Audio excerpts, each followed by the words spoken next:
Look at the picture. See the skull. Visible Frankenstein controls. The Brain Thoughts broadcasting radio. The Frankenstein earphone radio. The latest new skull reforming to contain all Frankenstein controls.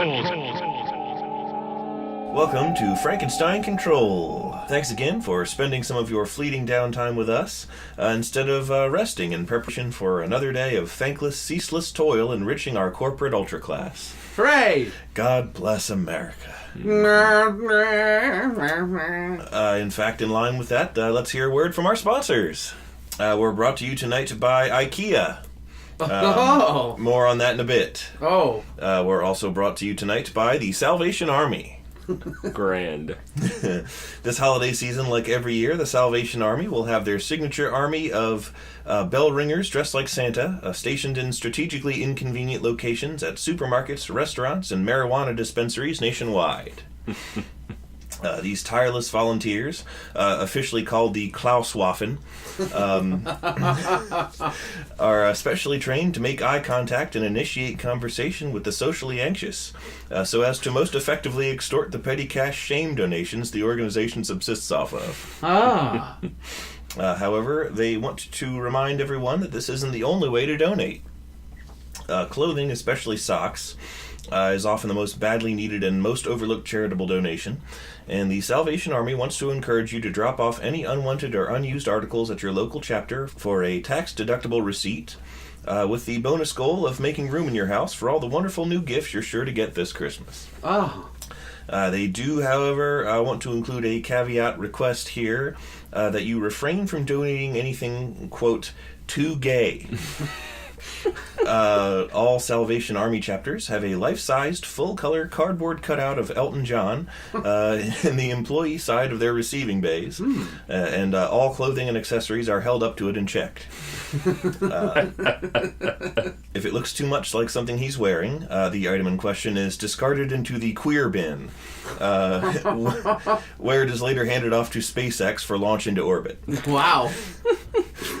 Elon Musk isn't complicit in all this, by the way. He's only in it for the tax write-off. The IRS only cares about seeing the word Salvation Army on his TurboTax records. Elon Musk using Turbo. That's a good thought. However, excessive rhinestone dust is probably why all his rockets kept exploding for a while. But yeah, please do not buy a bunch of packs of mesh tank tops and donate them to your local Salvation Army drop-off this holiday season. Now, let's move on to a brief look at the news. The creator of SpongeBob, Steven Hillenburg, died today at the age of 57. That's true, I did see that. That made me sigh a little. Yeah, a spokesperson for Nickelodeon released an official statement this afternoon confirming the tragic rumors, saying that he was a man who truly lived in a pineapple under the sea. God bless you. I know. Wherever you are, I hope that it is Wet. I hope that it's wet, if that's what you like, Mr. SpongeBob Man. I want to mention a brief aside here that I saw a really brutal meme a while back that said, it was one of those like, you were in jail and the last character from the last show you watched breaks you out. How fucked are you? You know, those kind of stupid things. And it was like, you get a vacation to the location of the last TV series you watched. Where are you going? And one person was like, what airline flies to Bikini Bottom? And somebody else said, Malaysian Airlines make the trip sometimes. No!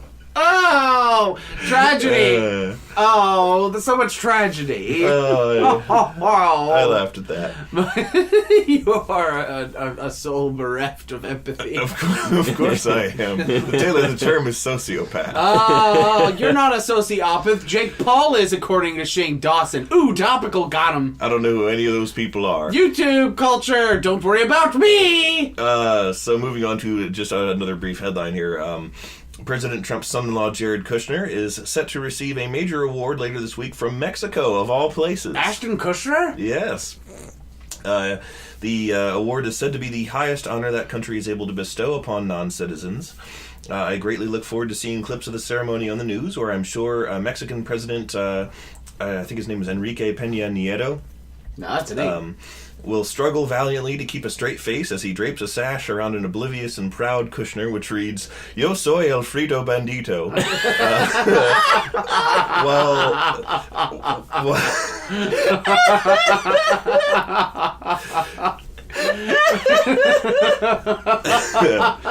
While Vicente Fox tries quietly to scream laugh into a pillow in the background.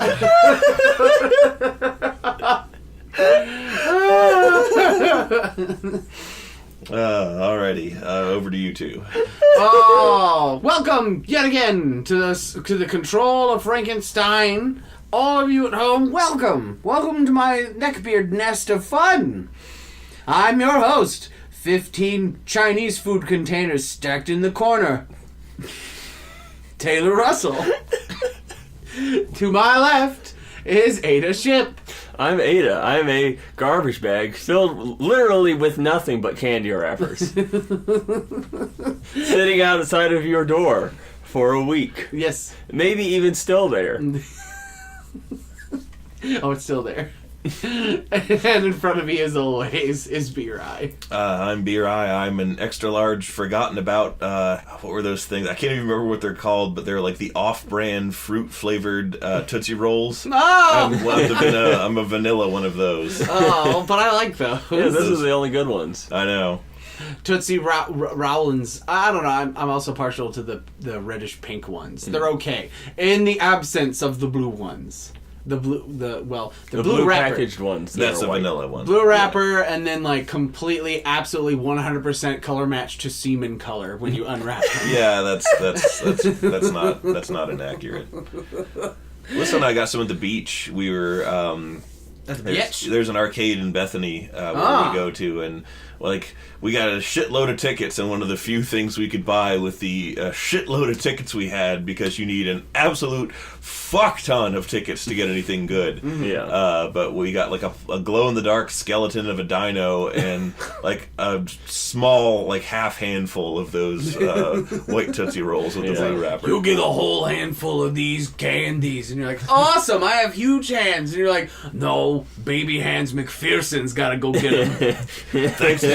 Thanks for spending $25. Yeah, exactly. Here's 3 cents worth of candy. Bethany. I wanted to cover 2 items before. I'm moving at a rapid pace tonight because I'll say, look at this fever pitch our boy is tenting. there's a lot of funny shit that we talked about that I don't want to forget about, and if I don't talk about it, I'll forget about it because I have a brain disorder known as Stupid. yes. And also a family history of dementia. Oh, hey, me too. Yes, so that's fun. And I was taking them caffeine pills that had a shit ton of aluminum in them for 5 years. And I found out that apparently exacerbates that. Oh no! And I've been eating deodorant sticks in secret for the past 10 years.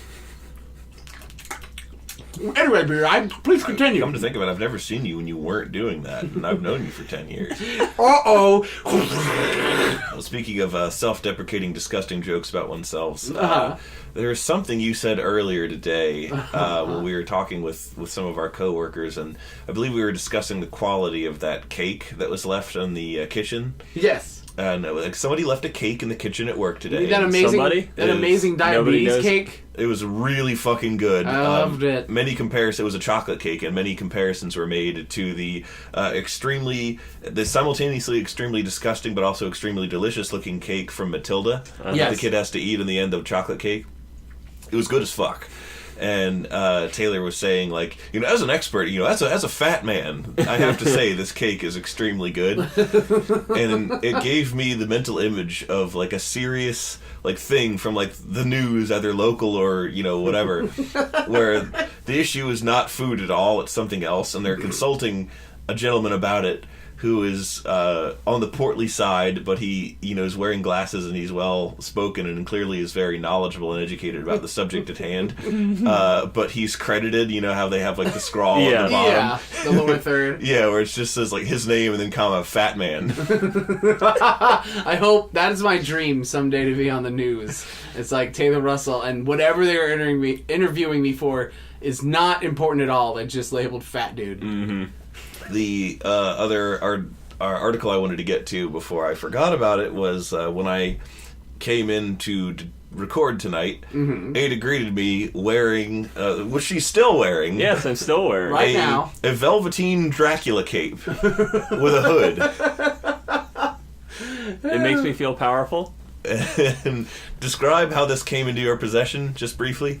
Our friend Maddie gave it to our friend Brian, and Brian realized he already has a cape, so he gave me a cape. We have a lot of cape-having friends. Yes, we do. And I realized, with some astonishment, that if a certain persona of the right-wing persuasion, like, I don't know, like Tucker Carlson or Sean Hannity or something, said, "Did you know that trans people lurk about in vampire capes?" It occurred to me that I know several of them who do, and I was like, well, I want to be, a contrarian to him just because I hate him, but I can't say he's wrong based on observable evidence that I have first-hand experience with. I have indeed spent the entire day lurking within this cape. And you sleep in it from what you've... I took a nap in this cape. I got the mail in this cape. You woke up and danced to Ghost on your phone. I did. This cape. So, out of context, that sounds really funny. I danced to ghosts on my phone. I danced to Ghosts on my phone in a cape. What did you do, normie? It goes like... And you're like, oh, these ghosts. And I'm Fortnite dancing to it. Yeah, the most obnoxious dance. Exactly. What's the fist night dance? Do the kids do it? There's several of them. I don't watch children like you two apparently do, so I wouldn't know. Fortnite just has like a lot of taunts and dances that you can do. Emotes So and like such. you kill somebody and then you dance over their body or whatever. Oh, like teabagging. Yeah, like teabagging. Like teabags of back old. in the day. And a lot of the dances are based off of dances that already exist. Oh. Like a lot of them are just through like hip hop type stuff. Those guys doing the hammer crawl. The dances were Were borrowed or appropriated, however you want to say it. So sort of like WoW. That's what happens in WoW when you do /dance. Yeah, so kids are all doing these dances. Yeah. And a lot of people are angry at it for a lot of different reasons. It's funny because of that. I was reading an article that irritated I like me. the idea of people being angry at a game dance. Yeah. Like, so many things to be upset about. Yeah, and you're upset about game dancing. Well, I was enraged today, mildly so, by an article that I was reading about video game addiction, specifically Fortnite. And, it's just the hue and cry of parents saying, like, Fortnite is making my kid not want to do homework. No, homework sucking is what is making your kid not want to do homework. Maybe if homework didn't suck a huge fucking dick, Yeah. they wouldn't want to do the fun thing instead. And I was just reading this article, and it was all about like youth culture, even as like people, old youths like us, preferring video games to real life, and what we can do to fix this. And I was like, for starters, how about we societally make real life less awful? Maybe You're right. How are you going to build a better society when all you do is just blast horses and Red Dead all day? all the able-bodied men didn't report to World War III. They were too busy shooting horses in the face.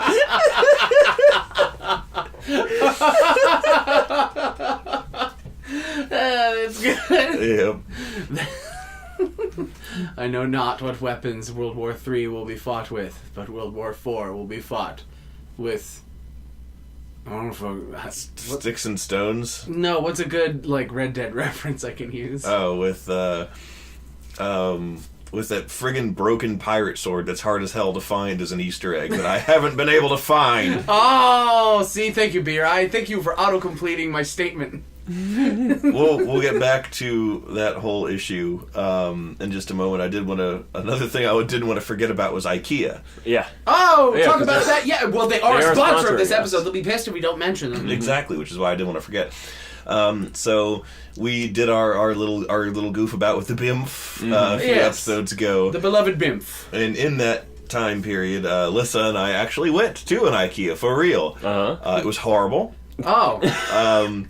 Now, I do want to provide the disclaimer that the horribleness of it was not by any means IKEA's fault. IKEA is actually quite nice. If I were the only person there, IKEA would be lovely. It would be a wonderful experience. They got cool shit. It's fun to explore there. showroom and their display. It was horrible because it had an airport's worth of people. Wow. And horrible parking. And it was over an hour away, and it sucked. And it was just a nightmare to deal with. I do want to give them points for their fucking food, which is outstanding. It was really, like, unexpected and unreasonably good. Fantastic. The only memory I have of going to an IKEA is when I was, like, 17, and my dad got the couch that we currently have in my parents' basement back home in Maryland, and I helped him get it, because I was of age to do so. You were of couch grabbing age. Yes. And that IKEA was, significantly dingier than this one, at least I remember it being so. And, like, the food area, quote-unquote, was, like, this little, like, niche over in the side where they had, like, what looked like an Auntie Anne's pretzels style counter, like, about that size, where, like, just all you could get was meatballs. Which is why I always thought the Futurama joke, and some of those rancid meatballs, was funny. This IKEA had a, like, world-class restaurant that gave me probably the best meal quality-wise I'd eaten in, like, the weeks before that. You need to stop eating at Susie's. And, another thing is, like, and this is just good, like, a good idea on IKEA's behalf. And good, clean fun. They know already that you're going to be spending a shit ton of money on furniture. So they're... Doesn't mean furniture. And they're furniture, so their extremely high-quality food is, like, really, really cheap. So I got, like, really good vegetables and everything for, like, $4.99. Whoa. A plate of really ridiculously good food, and I was like, "This is unreasonably cheap. I feel like I'm in for this. I'm in for the second part of the other shoe is going to drop later on, and I just got to be prepared for it." Oh no, but of course, where would any story about IKEA be without the goofy names? Yes. And I saved some memorable, real goofy ass IKEA names yes. as I walked around. At last. There was a completely ordinary, it was just ordinary silverware. There was nothing noteworthy about it. The silverware set was called the Dragon. Oh! Available for purchase was a boot tray to put by your front door called the Bag Muck. Remember, kids, bag your muck. You could get a bath mat of sorts called the Toft Bow. What's a bath bat? A bath mat, like you step out of the shower. A bath bat. It's a furry little winged creature that runs around in your bathroom and gives you rabies. Yes. I need my sudsy rabies. Yeah, that's why all the rabies animals have, like, the foam around their mouth. That's cleaning solution. The cleaning solution to your bathroom is the rabbit animal. They secrete shampoo. Oh. Ugh. They're always on the lather stage of lather, rinse, repeat. That's what the white nose fungus is. Oh, I made myself sad because I love bats and a lot of them are dying of white nose fungus. Oh. Well, they should probably stop doing cocaine. Yeah, they should do that. To move on, they had cushion covers and cushion accessories for the couch, for the home. One of these was called the Riddarfsjarl. Another was called the Bjorkensass.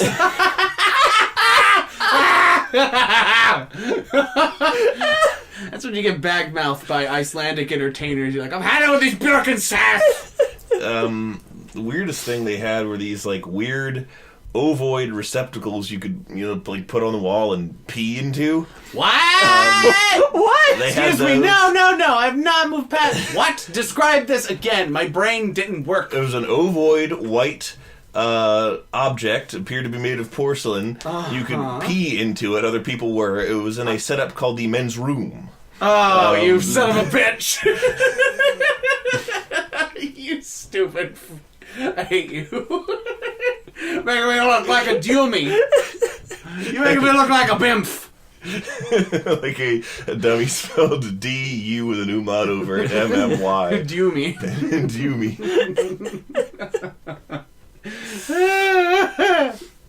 Dummy. But yes, so that was our memorable IKEA trip with good food and goofy names.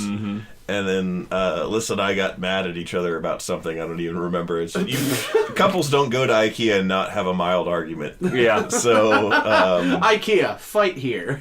I think it was because I didn't know what any of the things she wanted looked like. Because I had done no research on them whatsoever. Because I'm like, you got this. This is entirely your area of expertise. I'm going to let you do the driving here. I'm just going to follow you and help lift the shit. And she's like, what? Usually she's like, all you think about is weapons.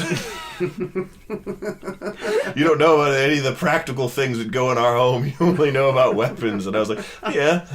Yes. And? Yes, and. You yes-anded her. Can you buy swords at IKEA? I wish you could. I didn't see any. What about a battle cannon? See, that would be really, really cool if you could do that. Like actual Viking weapons. Yeah. And, like a Danish axe or some shit. There's other funny things that I wrote down to discuss.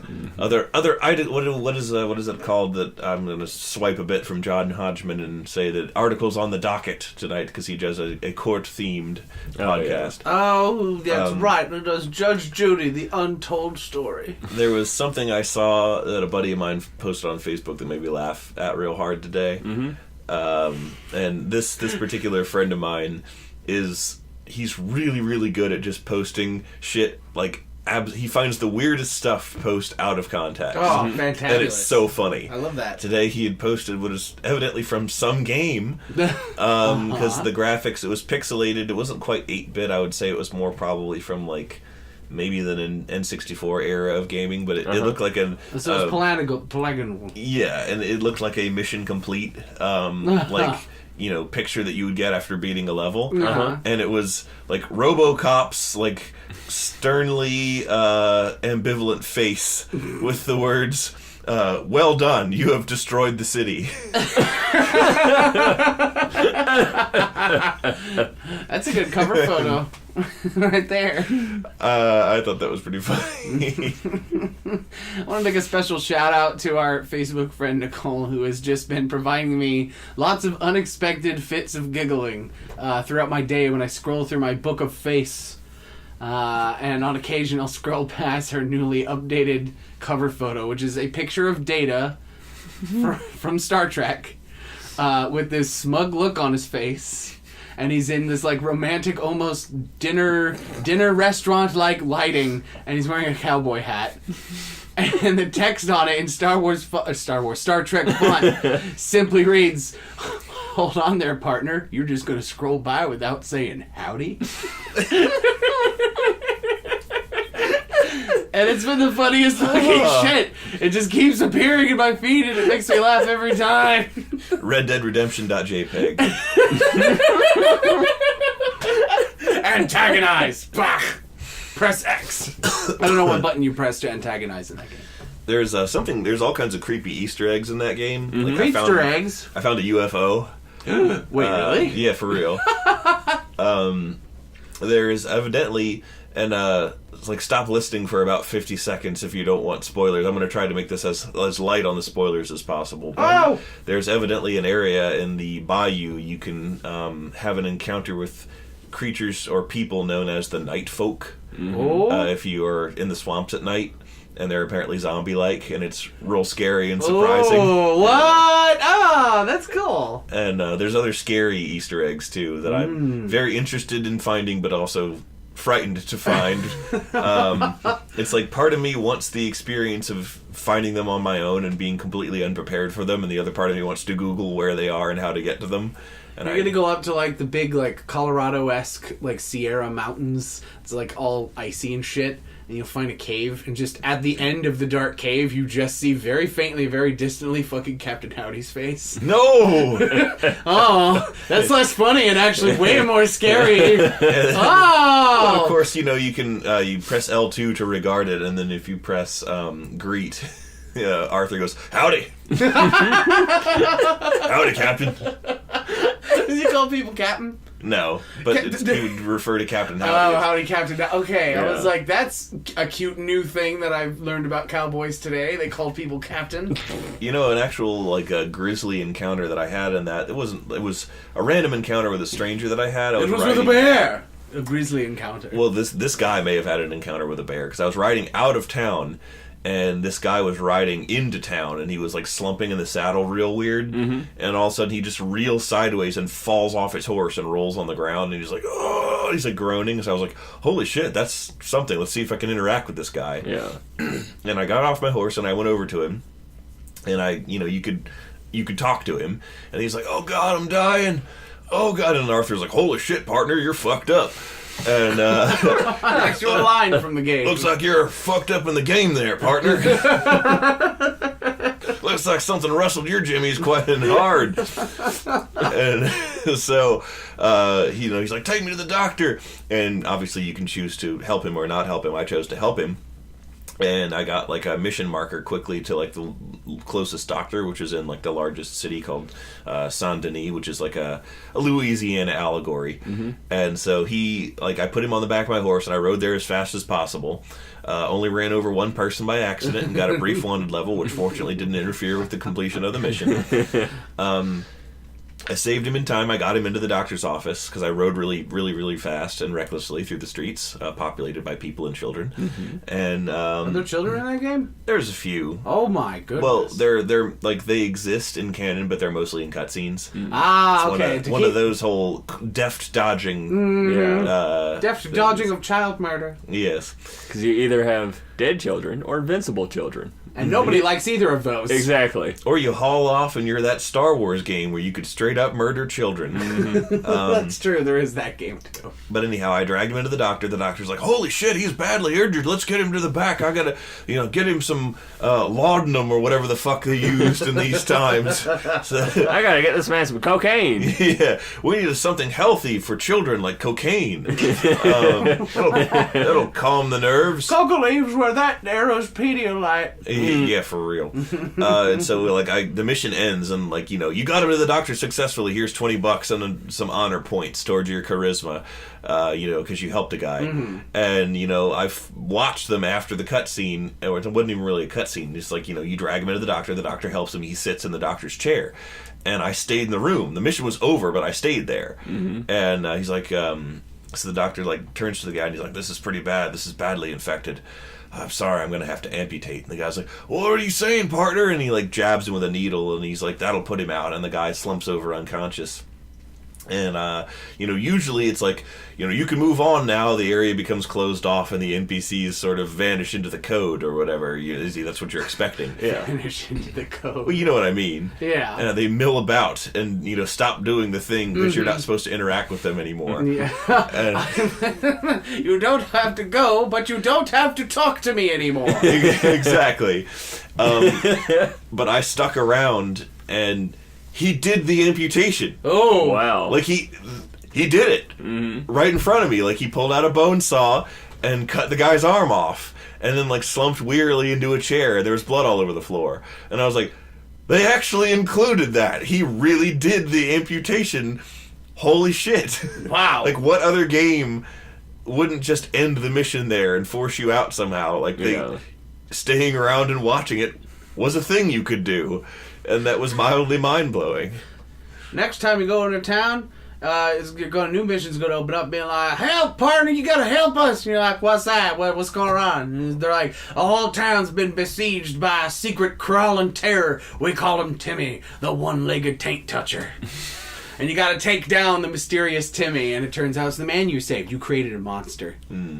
Are you happy? Are you proud? How did he lose his leg? He lost his arm. Shows how good I was listening. He got tired of having only one arm, so he took off one of his legs and put it in its place. Oh, okay. We'll call him half-sided Harry. So he has one arm, one leg, and one weird hand foot. Oh, a hand foot. Back in the precursor to the Red Dead games, not at all an actual precursor, just a precursor gameplay-wise of that game Gun that I was talking about, the screaming and the shooting. And my dad, they're just calling the game Gun now. There was bounty hunting missions, and you could go after these dastardly outlaws as a side quest, and one of them was a serial arsonist, and his real name was Tobias Funke. But his Could he turn into a hawk? No. I was gonna say that too. Sweet Animorphs drop. Yeah. Woo! No, but he could do neither of those things. But his like criminal alias, like Billy the Kid or whatever, that I just thought it was cool, was because he was an arsonist. He was called Toby the Torch. I thought that was neat and kind of badass. I'm Toby the Torch. I just fired myself. I'm gonna try to set you on fire with this torch. Oh no, you're standing over there and have a gun. How could this have gone badly for me? I thought I had prepared for every likelihood. How wrong I was. Don't bring a torch to a gunfight. But do bring a gun to a torch fight. Or do bring a gun to a Fortnite. Am I topical yet? If we say it enough, we'll get all the views, because the children's. Hashtag this video Fortnite. And you get us a shit ton of fucking views. Yeah. It won't, though. Oh, good. Because, I don't know, YouTube's algorithms don't make any sense to me now. They're too smart. By being too dumb. They outsmarted us with sheer stupidity. They only want to recommend the same video that you already watched or said you did not want to watch. Yes, repeatedly. exactly. I don't want to see any more Family Guy videos. You want more clips, you Peter Griffin? Yeah, really. Hey, Lois!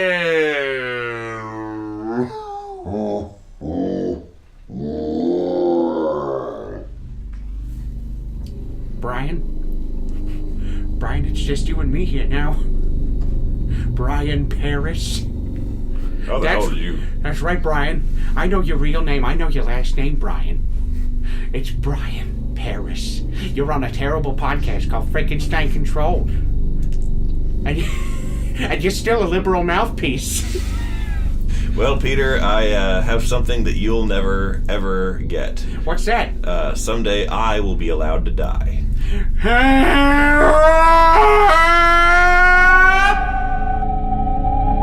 Now even you know I am a menace. I hand you the secrets to save the entire human race and the entire universe. Hi, this is Seth MacFarlane here. I just wanted to say that every day I live is agony. Sounds like too much like Obama. My fellow Americans, I want to do a real bad Obama impression. You still happy you're watching the show?